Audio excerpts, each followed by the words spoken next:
అవండి 6:00 రివ్యూలోకి వెళ్ళిపోదాం. ఇక శివపార్వతుల పూజ జరుగుతూ ఉంటుంది.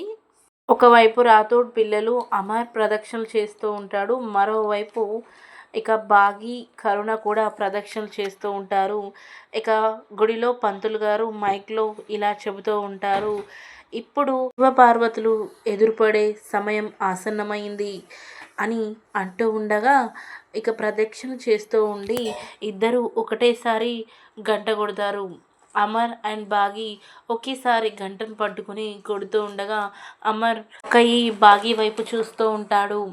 ఇక అసలు బాగి కూడా కాస్త భయంతో అమర్‌ని చూస్తూ ఉంటుంది బాగి కూడా. ఇక అమర్ మాత్రం చాలా షాకింగ్‌గా చూస్తూనే ఉంటాడు. ఇక పరుగులు పెడుతూ చాంబ మరియు మనోహరి ఎక్కడా ఈ అమర్? ఎక్కడా ఈ బాగి? కరుణ ఎక్కడా? అని చూస్తూ ఉంటారు. ఇక పిల్లలంతా చాలా సంతోషంగా అమర్, బాగి కలిసిపోయినందుకు చాలా సంతోషంగా పిల్లలంతా చూస్తూనే ఉంటారు. మరోవైపు మనోహరి సడన్‌గా ఒకవైపు అలానే చూస్తూనే ఉండడంతో చాంబా ఇలా అంటూ ఉంటుంది.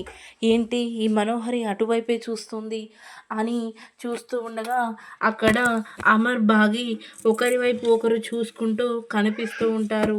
ఇక అది చూసిన మనోహరి ఛ! ఏదైతే జరగకూడదనుకున్నానో, ఏది జరిగితే నాకు ముప్పు అనుకున్నానో అదే ఇప్పుడు జరిగింది. ఇద్దరూ ఎదురు పడొద్దని ఎలా ఇన్ని రోజులు నేను ప్లాన్ చేశానో అది ఇప్పుడు పటాపంచలైంది.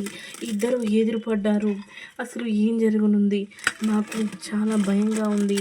ఇప్పుడు ఎలా కవర్ చేయాలి? తన నుంచి ఎలా అమర్‌ని దూరం చేయాలి అని ఆలోచిస్తూ ఉంటుంది. ఏంటి మనోహరి అలా చూస్తున్నావు? అటువైపు ఏముంది అని చాంబ చూస్తూ ఉండగా మనోహరి ఇక అటువైపే చూస్తూనే ఉంటుంది. ఇద్దరూ కలిసి ఉండడాన్ని చాంబ చూసి కళ్ళు పెద్దవిగా చేసి చూస్తుంది. ఇక అసలు ఏం జరగనుంది? అమర్ ఇక బాగిని భార్యగా యాక్సెప్ట్ చేస్తాడా? లేక 5 సంవత్సరాల తర్వాత మొదటిసారి కనపడినందుకు చాలా కోపంగా ఉంటాడా బాగి పైన అనేది మనం ఒక రివ్యూలో అసలు ఏం జరగబోతుందని తెలుసుకుందాం. అంతవరకు మన ఛానల్‌ని ఫాలో అవ్వండి. ఫుల్ వీడియో కూడా ఇప్పుడు పెట్టబోతున్నాను. Thank you for watching.